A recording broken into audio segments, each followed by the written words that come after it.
I was in corporate America. I was working a W-2 job. I was grinding it out, trying to climb up the corporate ladder. But I was at GM when we went through bankruptcy. So I saw that firsthand, navigated those landmines, and realized, you know what? I better figure out a plan B. And real estate was that plan B for me. So I ended up, moving to Chicago, working at an advertising agency, and slowly kept investing and building up this portfolio. But the company I was with actually went into bankruptcy as well. And it's a crazy day. I go into the office. I get a call from a buddy of mine who works in our New York office. And he's asking what's going on in Chicago. And I'm like, what are you talking about? And he's like, well, No. they're taking stuff here. They're taking fax machines, printers, computers. And I'm like, wow, who is the they? And he's like, I don't know. It's like, looks like it's the bank or something. And I called the CEO and I told him, and he had no clue because he was in Houston and he had no clue what was going on. Welcome to the Yacht Captain Investor Podcast. I'm your host, Scott Kidd, where every week we dive deep into conversations with real estate pros, business owners, and maritime professionals about their mindset and journey to success. Please help support us on our journey and our channel by liking, subscribing, and commenting below so we can help you in your journey to success. How you doing today? This is Scott Kidd with the Yacht Captain Investor Podcast. I have a friend of mine, John Casmon, here today. How you doing today? Scott, I'm great, man. Excited to be here and be on the show talking to all your wonderful listeners and yourself. Well, thank you so much because I really like your story. I know you started in the business world and you moved on into multifamily. Just for people that don't know you, just tell us a little bit about yourself, and then we'll get into your origin story there. Yeah, man. Well, first of all, I know you spend a lot of your time on the water, and I'm in what they consider more of a flyover state. So hopefully my story still resonates with your listeners, man. But I'm a Midwest kid, born and raised in Cleveland, went to school in Dayton, lived in Chicago, Detroit. I'm here in Cincinnati now. And like many of your listeners, I was in corporate America. I was working a W-2 job. I was grinding it out, trying to climb up the corporate ladder. But I was at GM when we went through bankruptcy. So I saw that firsthand, navigated those landmines, and realized, you know what, I better figure out a plan B. And real estate was that plan B for me. So I ended up, moving to Chicago, working at an advertising agency, and slowly kept investing and building up this portfolio. But the company I was with actually went into bankruptcy as well. And it's a crazy day. I go into the office. I get a call from a buddy of mine who works in our New York office. And he's asking what's going on in Chicago. And I'm like, what are you talking about? And he's like, well, No. they're taking stuff here. They're taking fax machines, printers, computers. And I'm like, wow, who is the they? And he's like, I don't know. It's like, looks like it's the bank or something. And I called the CEO and I told him, and he had no clue because he was in Houston and he had no clue what was going on. And it was that moment I just realized, man, I did all this to insulate myself from this kind of situation from a corporate standpoint. And here I was again, just trying to navigate it. And I just realized I was investing in real estate. I just wasn't doing it the right way. And in that moment, I just decided, I had to really double down my efforts. All those things that were limiting me from investing, from growing, lack of money, all this stuff that we draw up in our head. Some of it true, but some of it is, you just got to figure out a way around it. I just decided at that moment to figure it out, man. And I slowly started to do that, to invest some time, talking to other people, networking, and through, a lot of action, I ended up making some great connections. And to date, we built a $150 million real estate portfolio. So we focus on multifamily apartments, primarily in the Midwest, and continue to work with other investors, whether they work in corporate America or do something else.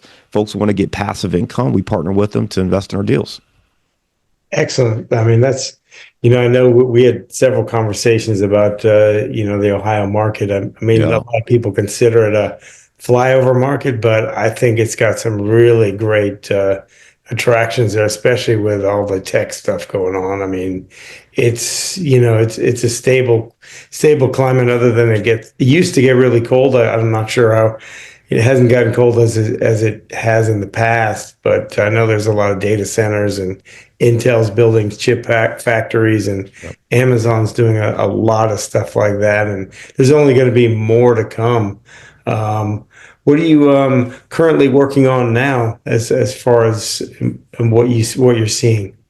Yeah, we closed on 133 units in Columbus earlier, a few months ago. We're actually repositioning our portfolio today. I think there's a lot of opportunity in the market. So for us, some of the projects where we've kind of executed the business plan, we're liquidating, we're looking to free up some capital to invest in new opportunities. So we're super excited about it. I think it's one of the best buying opportunities in multifamily that we've seen in like 10 years. And the reason is we finally have gotten some resistance. And I know this may seem a little weird, but the reality is when everything is going up, at times you're kind of just waiting for things to correct. And the numbers simply didn't make sense for us for a number of years on most deals, I should say. And the way the market has shifted, even with interest rates being high, the fundamentals of some of these deals are starting to pencil. And quite frankly, there's less players out there. So we don't have as much capital pursuing some of the same deals, which creates some value and opportunities. Now, with all that said, there's still larger capital players looking for some of the bigger deals, but we're actually trying to get, a little lean and nimble to navigate the landscape and really lock in on kind of our Midwest market, specifically Cincinnati, where we think we can take advantage of, speed to leads and really taking advantage of our team and boots on the ground to be more effective and more efficient in a way that, out of market operators really can't execute. So I'm excited about it, man. We're really, excited for the opportunities for the rest of this year and going into next year, and really just trying to set the stage for a really nice 2026. Are you doubling down on your efficiencies in your operations and stuff like that as well with the properties you're keeping? Are you seeing some more increased costs and stuff like that with well, I know since COVID things have been kind of all over the place. So what have you seen since then? And with the properties that you're keeping, are you optimizing everything for future? We are. I think it looks different for every operator and based on the project. What's important to us is understanding the right business plan for that property and also the right just overall solution and exit strategy based on market demand, investor demand, and other factors that are out of our control. Because every project's different. You could have two properties on the same street, but maybe there are different phases of renovation or stabilization. You could have two properties that are similar business plans, but one's in a little bit of a nicer submarket, and maybe one's, in a less desirable submarket. So all those little factors come into play because we're always trying to gauge what can we do today to drive and optimize value, to drive and optimize cash flow, but also long term.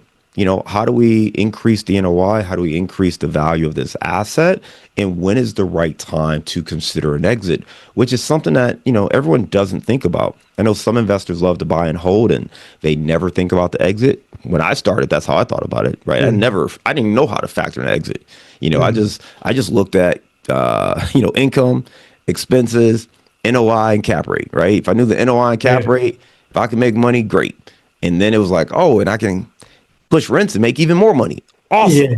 But we never factored in the exit, right? And when you start to mature and get more sophisticated as an investor, you realize the importance of some of these metrics, but also you don't want to rely on them all. I mean, there's some really great metrics out there like IRR and, cash on cash return and so many others, and they have a role for sure. But at the end of the day, I like to keep it relatively simple. It really comes down to cash flow and creating value. And we're Mm-hmm. always managing and kind of monitoring those things to decide what's right for the business plan for that particular property. Yeah, I would agree because when I started out, I always had the mentality, well, I would ever sell any of this, but as you get into it, especially in the commercial real estate, it's really very critical what you do with the exit strategy and also as you're seeing nowadays, with a lot of properties not being able to refinance or they're not getting the correct debt component. the right amount of leverage and the right type of leverage in that Yeah. exit strategy is probably one of the more optimum things. The cash on cash is going to be cash on cash and stuff, but if you don't find the right debt instrument, you really could really kill yourself at the end, or kill the deal.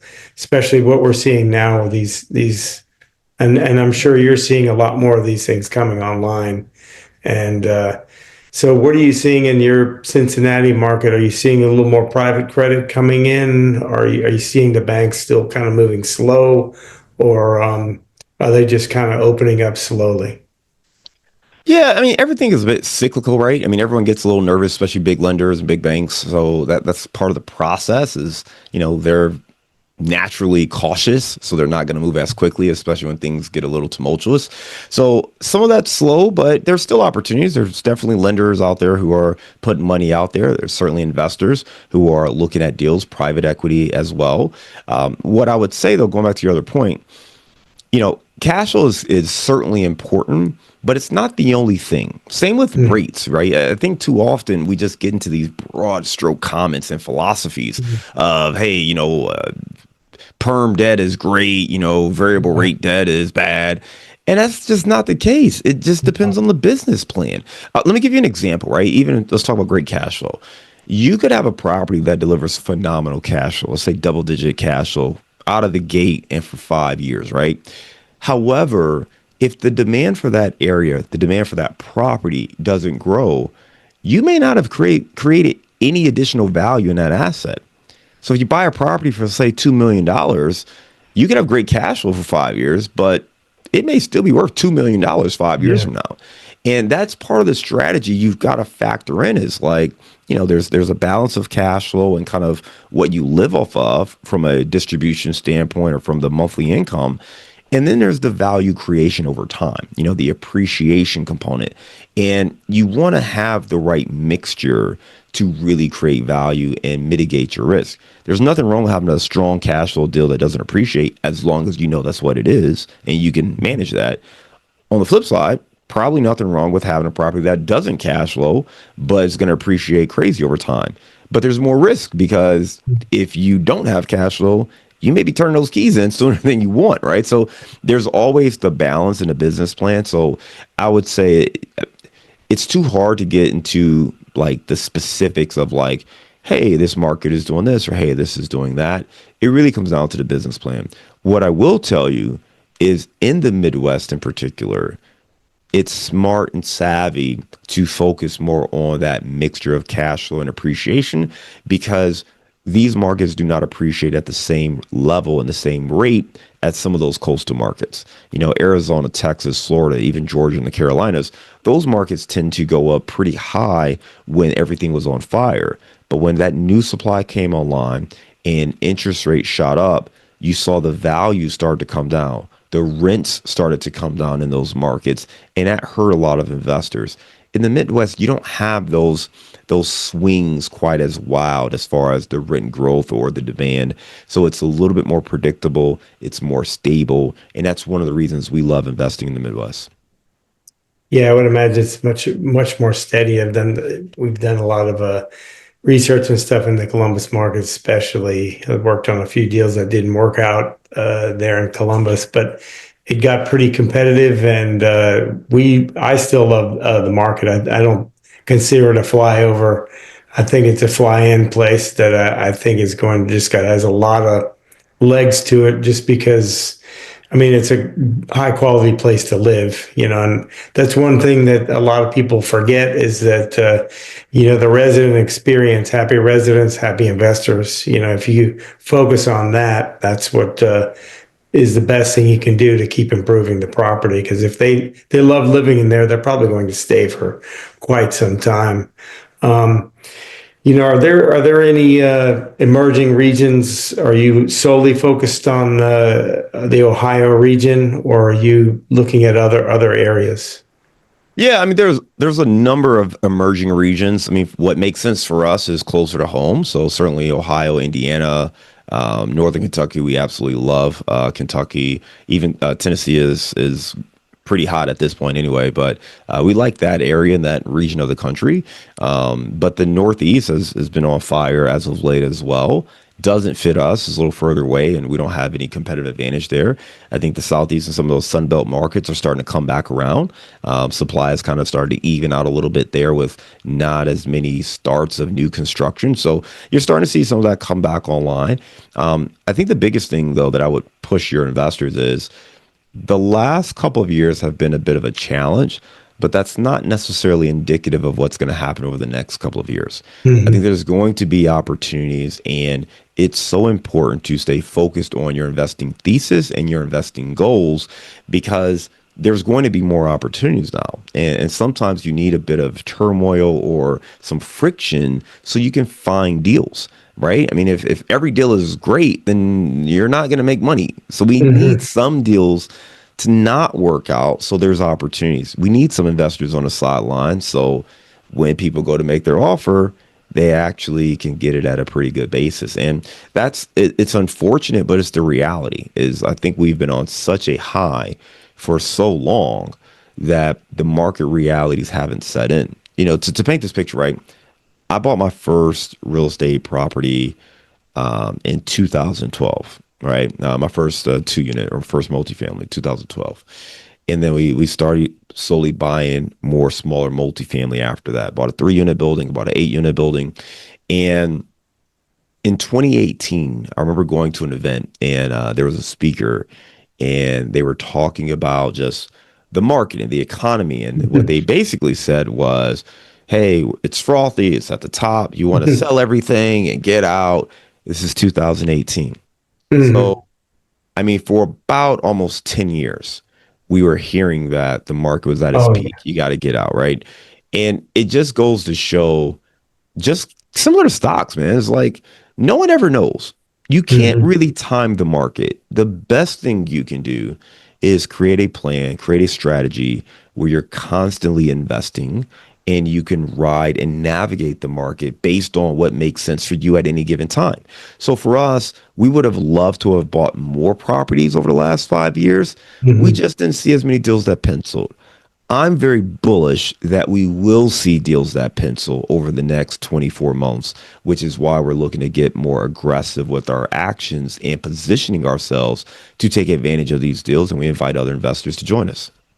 Yeah, that I would have. I have the same thing. I would definitely repeat that same statement myself because we're working on a lot of development deals, and with the rates going up so fast, a lot of people have kind of went pencils down. So we're going to have a gap of a lack of building, and we're also going to have with all these others coming online and deals not being able to restructure.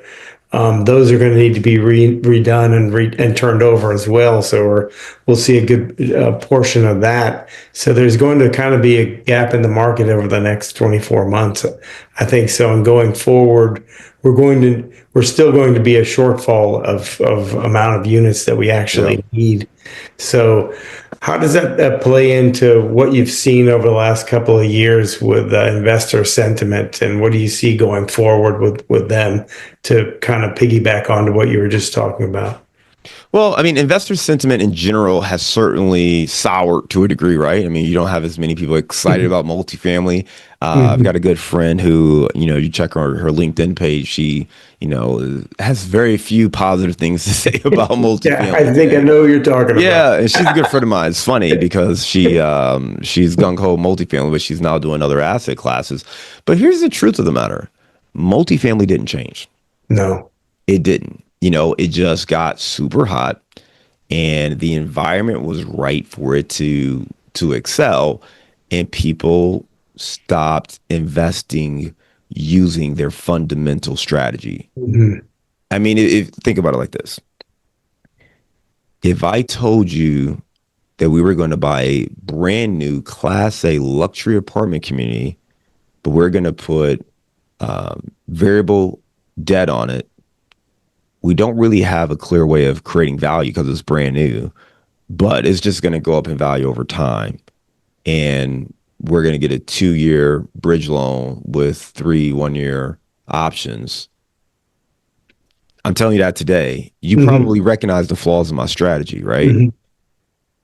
You don't have to be the most sophisticated investor to recognize that, well, if you don't have a clear way of creating value since it's brand new, how Yeah. are you going to ultimately create value? Yeah. And you don't have a long-term loan in place, so you're really subject to interest rates. That's what happened to so many people over the last few years. Versus, again, if you separate it, one strategy might be, hey, we got this brand new asset. We love it. It's in a great area. We're just going to put long-term debt on it and allow the market to, do what it does over a 10, 12, 15-year period. And we're just going to get some modest cash flow. But we think in about 10 years, it's going to be worth more and it's going to be worth more. Hmm. That's one strategy. The flip of that is, hey, we got this older property, but hey, we're going to go in, we're going to renovate it, we're going to increase the value. Here's all the numbers that suggest we should be able to do this. And then once we're done, we're going to refinance or we're going to sell it or whatever you're going to do. Like those strategies make sense from a fundamental standpoint when Hmm. set that way. And I can't tell you how many people ignored all of that and just bought stuff Yeah. because they could buy it. They just try to figure out a way to make the numbers work on an Excel sheet. And I'm not knocking anybody, and I hope no one takes this personal.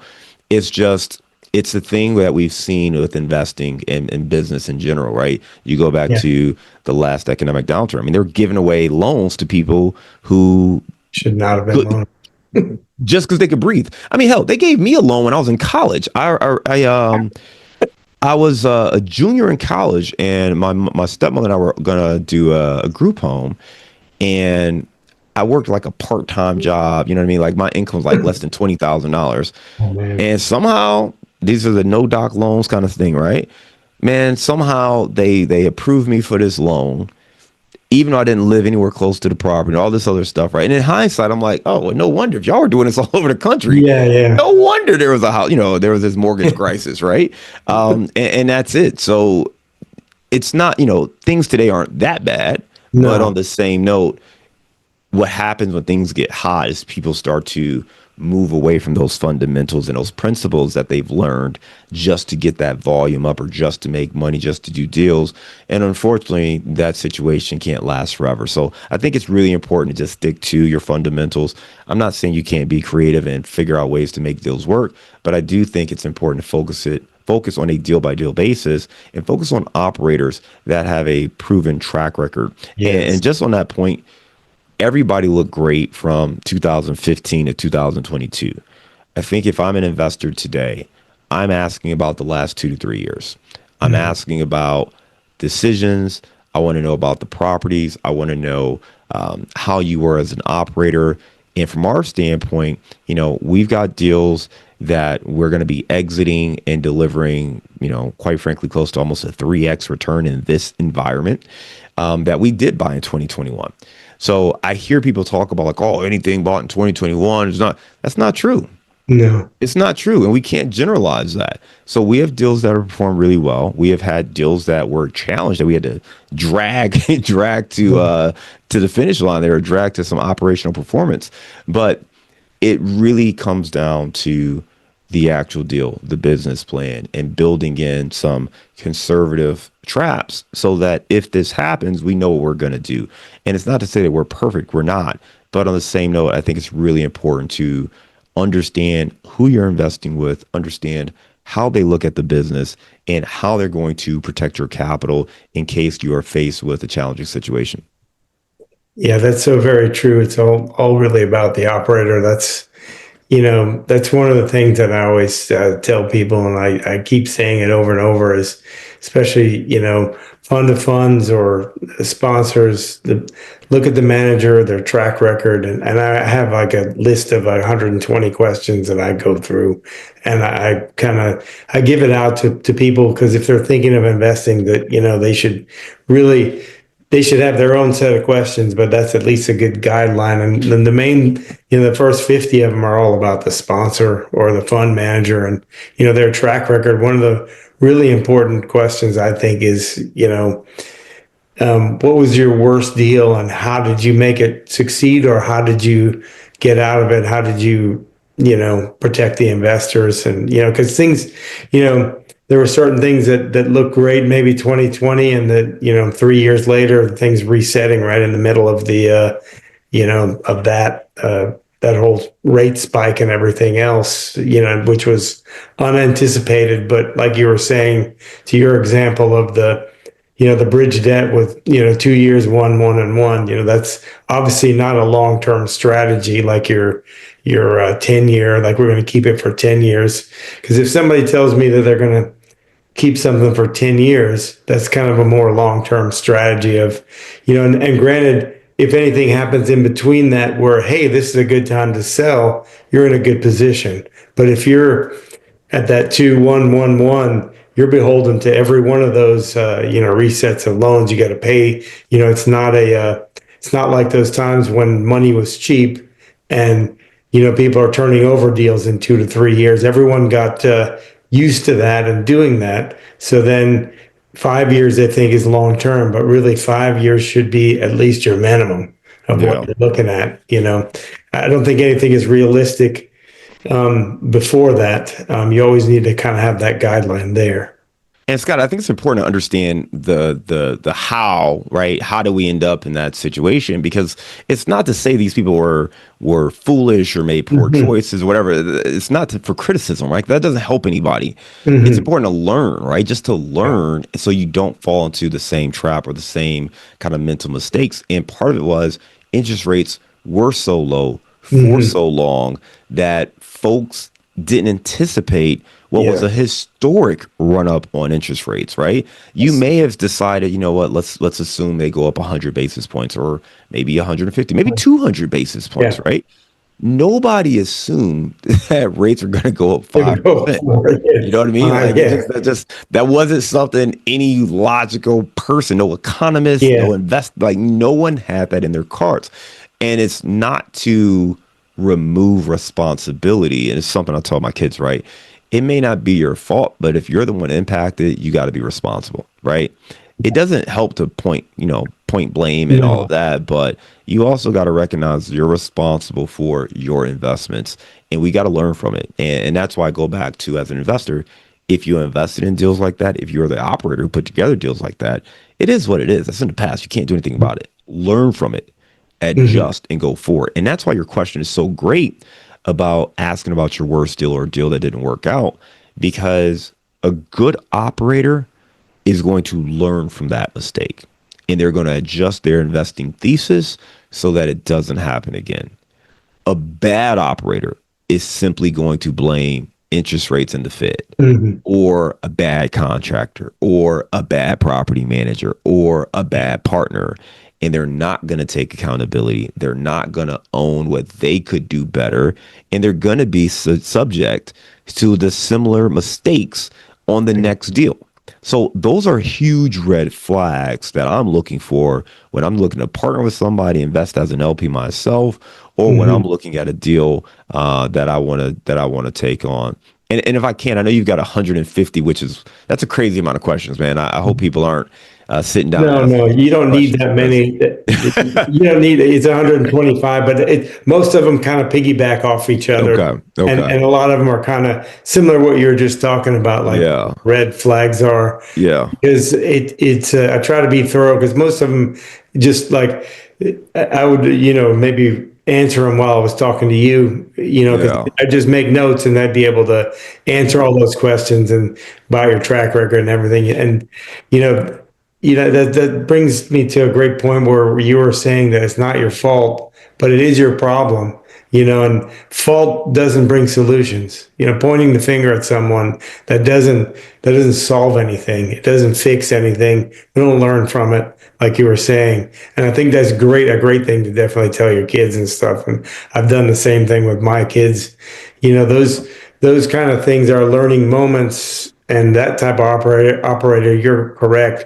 That person, it's always going to be someone else's fault, and if they deflect, if they don't come to the table and say, yeah, we put the wrong kind of debt on it, we didn't see this happening, but now we've negotiated with the bank, and we've got a 2-year extension, and we can potentially get another rate lock after the rates reset in 2 years. It's costing us some money, and they're they're open with their investors and say that, then if myself as an investor, as a LP limited investor as well, because I invest in other people's deals as well, I would say, okay, you're doing the best you can. I thought it was a good plan in the beginning as well, and I took the risk. So, okay, if they say that to me, then okay, we all just got to live with it, and it's just something that that a lot of people don't learn that lesson of taking responsibility, personal responsibility. It's easier to deflect than to take. It is, especially when you're a limited partner, right? Because I mean, by definition, right, you're the passive investor. You're investing in this person, and you expect them to know what they're doing and to navigate. Yeah. So I get it, right? In theory, I completely understand. But I would challenge you as a limited partner to learn from it, to ask better questions, right? And if I can plug this, man, we put together a guide because we had a lot of questions we asked, and then it was like, all right, how do you help people understand like the most important questions? So it's it's 7 questions you must ask before investing in apartments, and this is for both active and passive investors, because active investors tend to get blind spots. You come across a deal, you get super excited about it, right? And you just see what it could be. And sometimes they don't focus on like, hey, man, but what if this happens? So it's a good way to just kind of level set, take the emotion and the excitement off for a second, and let's just really ask better questions to understand if this deal has really been thought through, if we've analyzed and identified where there is potential risk, and do we have the right people in place. So if anyone wants to check that out, it's 7 questions you must ask before investing in apartments. You can get it at casmoncapital.com/7 questions. And if I can go back to just an example, man, with the kids, because I think the kid examples are always really good. There was a day maybe a month ago. My youngest son, he doesn't like the school lunch like, I don't know, Wednesday or Thursday or something like that. So he asked me to pack him a lunch. So I'm like, okay, hey, so normally I pack a lunch. Well, one day I didn't, and he went to school and he came home, Dad, I didn't have lunch, man. They had the school lunch and it was not good. So I didn't eat lunch today, man. You didn't pack me a lunch. And I said, hey, man, I'm sorry I didn't pack your lunch, but it's your responsibility. Because I'm not the one impacted, right? I feel for you. Yeah. I'm not the one that had a crappy lunch choice to do, right? So if you're the one that's going to be impacted, it's way more important for you to follow up and make sure you get what you need than even the person that you're asking to help you or to do it, because they may not be accountable. So this goes back to skin in the game, right? So, and how do you make sure that the GP has a vested interest in seeing this deal succeed? Because if I know I'm going to take the hit, there's money. We know there's money, but there's also reputational risk. There's other factors at play. There's a lot of other things that general partners are putting on the line. You want to make sure someone's in game with you, right? Using that same situation, my kid. Well, what if he and I both went somewhere we didn't have lunch? Well, I'm gonna be really upset now because I'm hungry and he's hungry. So it's a little bit of a different expectation if he and I both are gonna not have lunch, because now we both owe it to each other. Like, hey, man, don't forget to bring the lunch, right? So it's different, and that's kind of the situation here with investing. Is you want to make sure that your partner is not just equally vested, but also almost more vested, because you want them to be thinking about this day and night and thinking through all the things that can happen, so you can truly be passive. Otherwise, you may need to be more proactive than you intended. And that also probably is a great sign that you don't have the right partner. You need to find somebody else who actually knows what they're doing. Well, yeah, that's a great point, because skin in the game is a big deal. And your 7 questions, what we'll do is you send me the link and we'll put it in the show notes that everyone has access to it, because that's a really great thing for people to have. Because I know for me, one time I was looking at being a limited partner in one deal, and I asked them if they had skin in the game, and they said yes. And then I looked through and I did doing my limited due diligence at the time, because I hadn't looked at enough of these. But then I looked at it and I noticed that the fees that they were charging was the exact amount that was going in the deal. And I asked them about that. I said, well, the fee money is the same amount. Is there additional money that's going in? They said, no, that's what we're putting in. I said, well, okay, so you don't really have any skin in the game of your own personal money. So you're actually gaining by putting that in without putting additional money. So you're really using the investors, you're raising the money to pay your fees, which is fine. But had you just told me, hey, no, this is how we're doing it, then that would have been a different thing. But I ended up passing on it because I didn't feel that was really truthful. And Scott, what you're getting at too is like there's two levels to it.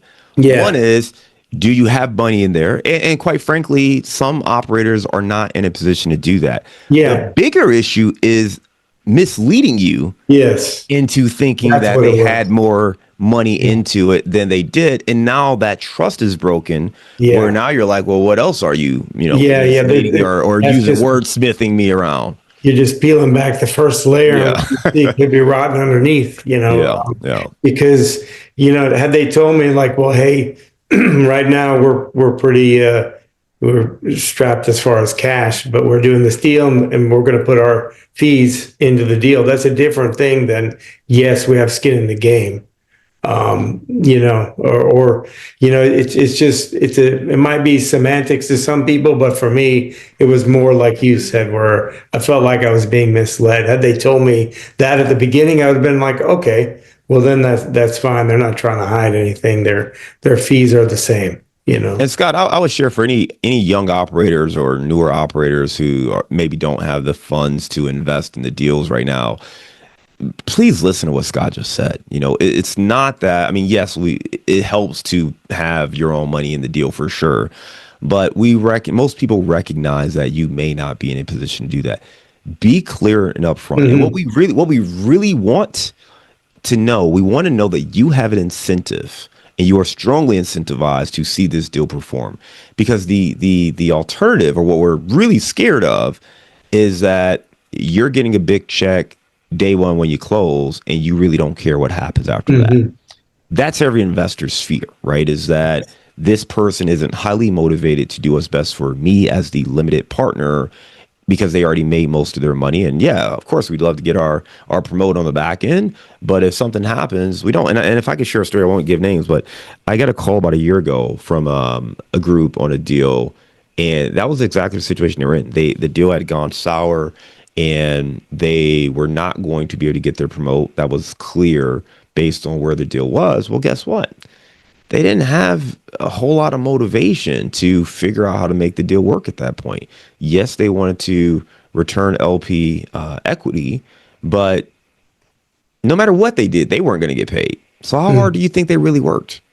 Mm-hmm. Right? I mean, at that point, it was like, yeah, we want to help you, but they're not about to Yeah. stay up night and day and throw more good money after Yeah. bad You know, money. You know what I mean? So, and that's what we're getting at, is you want someone who cares. And it's, in theory, we all, want to believe everyone's going to do what's right by investors. But the truth is, you don't know people's character until it gets challenged. And well, yeah, go ahead. yeah, and it's one of those things where I've always kind of lived by the mantra that at the end of the day, I've found in a lot of times when things go bad, people show their true character, and a lot of Yeah. people do what they think is the best thing for them a lot of times. And there's on the other side of that, I invested as an LP in a deal actually in Cleveland, and there was always from the get-go, it was not as good as ended up, but it was always communicated through the whole thing. I was like, the city came down on them. They couldn't do any construction for quite some time.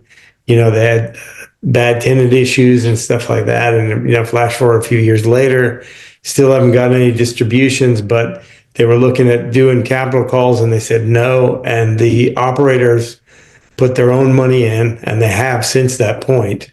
And they said, well, our best case is we get you guys out of the deal and get your money back by the end of this year, which that is because they have a lot of money locked up in there that they know, and we know that, hey, they're fighting the best they can, and that's what you want. That's not how you want the situation to go, but at least you know that they're on the hook with you and they're battling to make it right. And that's exactly it, right? I mean, it's not like it's going to change your IRR, your No, return profile, no. but you can sleep a little better at night knowing they're going to do everything they can to make the deal work, right? And that character is so true, man. I mean, we asked the question about the worst deal, man. My worst deal was the flip project. And I recall, so it was a little bit different, right? But it was a private lender, and it was an individual, right? It's a husband and wife team, it's their money. And they worked with this guy who was a developer. They front loaded the projects. So it worked great for him because he got all of his money. He really was never in the hole. So it worked great for him. And he just did a bad job managing it, and in short, everything came to a head. And it was clear that we all were going to lose money. He had like 7 or 8 different projects going at the same time with 7 different investors. All of us knew each other. We all kind of would sit down, and it was clear that all the projects were going to lose money. And I remember sitting with the private lender, and I said, well, listen, we have 2 options here. They both suck for me, to be clear. Option 1 is I cut my losses where they're at today, give you the keys, and let you figure this out. Option 2, if you increase my construction budget, because he blew through most of it, and everyone else I brought through here said it's going to be $100,000 more than what we had left in our draw schedule. Wow. If you increase and cover that, I will continue to pay the mortgage based on our initial agreement, right? With the new funds, we will finish this project. We will get it sold. You will be made whole on my project, but I'm actually going to be taking a bigger loss because now I still have to pay the monthly holding fees, which is going to actually extend my whole period and my closing costs and everything. So I'm actually going to lose more money than if I just gave you the keys today. But those are the 2 options. And they were like, look, hey, yep, go ahead. We'll do it. We finished it. We sold the project. I lost a lot more money. Listen, the business thing for me probably would have been smart to cut my losses and get them the keys. But I respected this couple for believing in me. And it wasn't their fault. It wasn't my fault. It was clear. But going back to it, just because it's not our fault doesn't mean it wasn't our responsibility. Yeah. And I think that character was important for me, even if I was in my legal right to just give them the keys back. If you've invested with me, I thought it was really important to stand by your belief in me, and that can't be tied to a dollar amount. I mean, that just it's not. I just don't think it, and I just don't believe that way. And it sucked when I was going through it. I mean, listen, it was like I was working my W-2 job and trying to do these other projects, and then just. It felt like I was just setting it on fire, turning it over here because I'm like, oh, man, I won't see that back. But from a character standpoint, and when you talk about your personal values, your values aren't values until they cost you money. And that was my example of it costing me money, where it's like, okay, you truly do believe in this. Because it's again, it sounds good, but until it really costs you money, listen, everybody's great when things are good. Like you said, you don't really learn someone's character until times get a little rough. So I think it's really important to understand who people are when things are down, because that's going to tell you who you're really rocking with. Well, and that's true. That's so true. Well, let me ask you this: like that lender, since you made them whole, did they do business with you again? They would have, but I decided I didn't want to flip anymore. I was like, I'm done. So that's when I doubled down on multifamily. And the reason, and listen, at that time, it was so hard, man. I saw like a counselor, because mentally it was draining. I had just had my second child, and in my head, man, I was doing all this to create passive income and to build this generational wealth and all these things, man. And I've got 2 young kids. I'm working my W-2. I'm getting in multifamily. I hired my mentor. I'm starting to build it, right? And around the same time, the company I was at was going through the bankruptcy that I alluded to earlier. Wow. And I'm like, man, I got so much money committed between the flips. I just bought an 8-unit building. I got these 2 little kids. I don't know what's going on in my job situation. I was stressed out, man. And I never experienced that level of stress. As men, I think we're taught to just be strong and, just have broad shoulders and shake it off. I can take and I had no one to talk to, because no one, my friends didn't get real estate and saw it as risky. And if I exposed what I was going through, I think like, you shouldn't have been in real estate. They wouldn't have been helpful.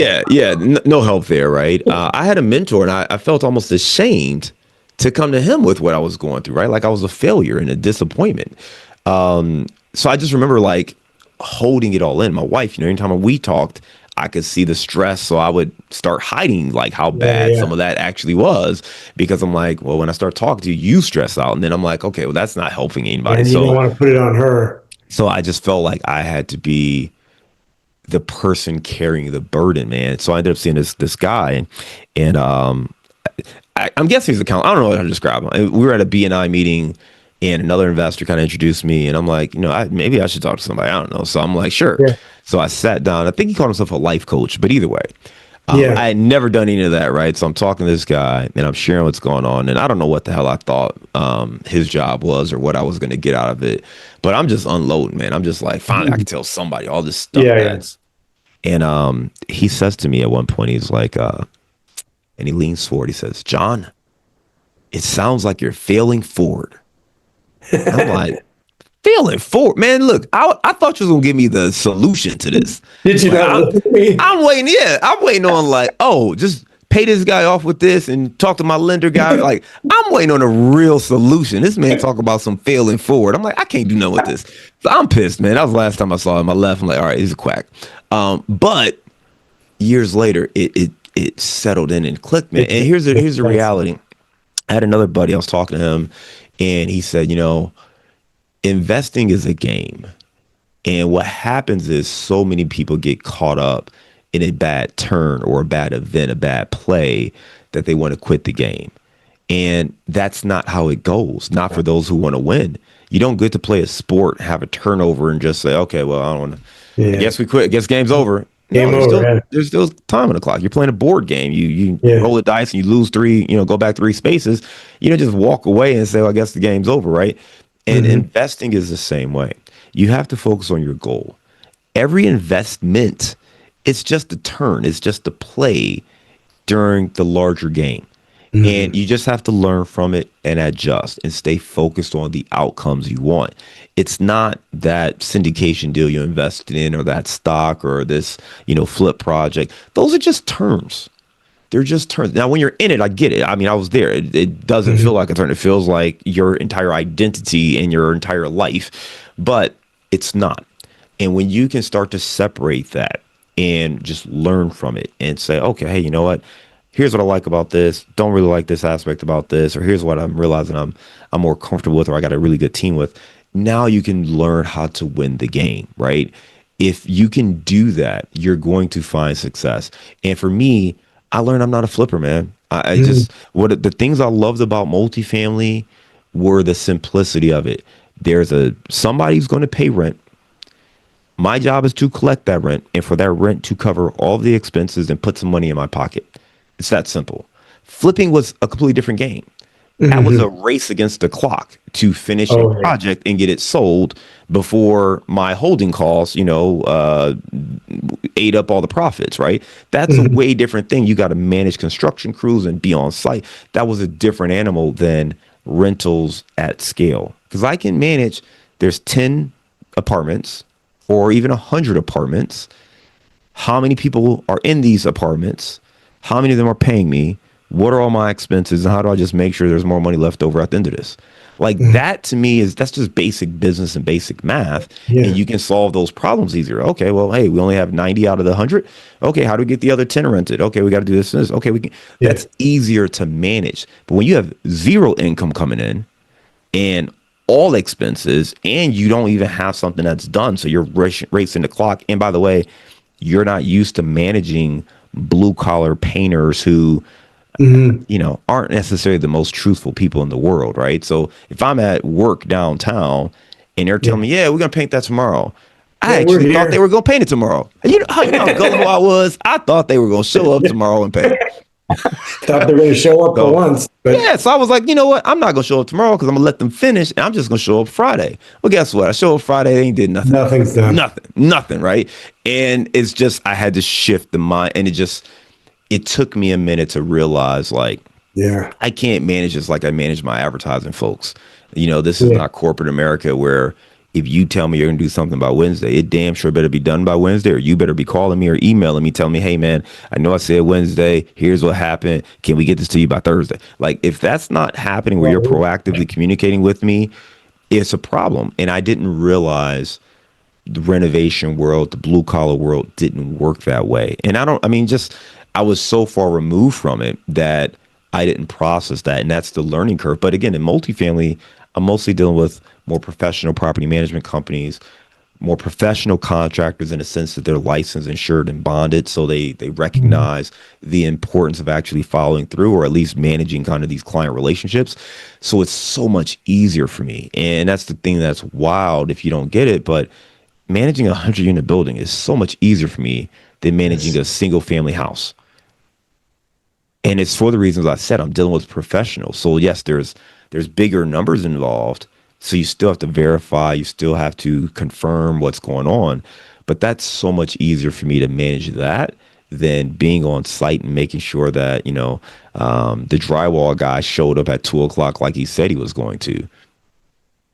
Yeah, it can be a tough battle. I know that's why I never got into flipping or what have you. Smart man.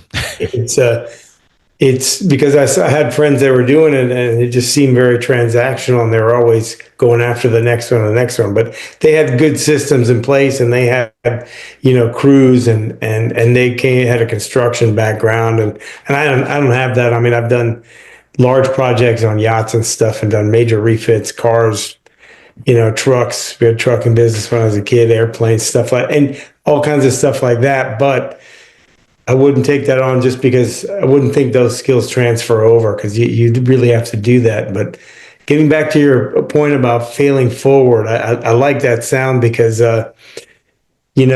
failure is a big part of the success. Without the failure, you don't succeed, you don't grow and everything. And I had a coach for a while that he taught me that too. He's like, well, those weren't really failures. Those were really learning moments. Those were, where you paid the tuition for that education that you couldn't get anywhere else.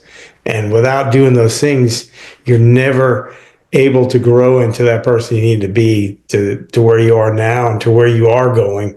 Because those things, I know I've been there in those situations where you just feel like the whole weight of the entire world is on top of you, and you feel like you're alone.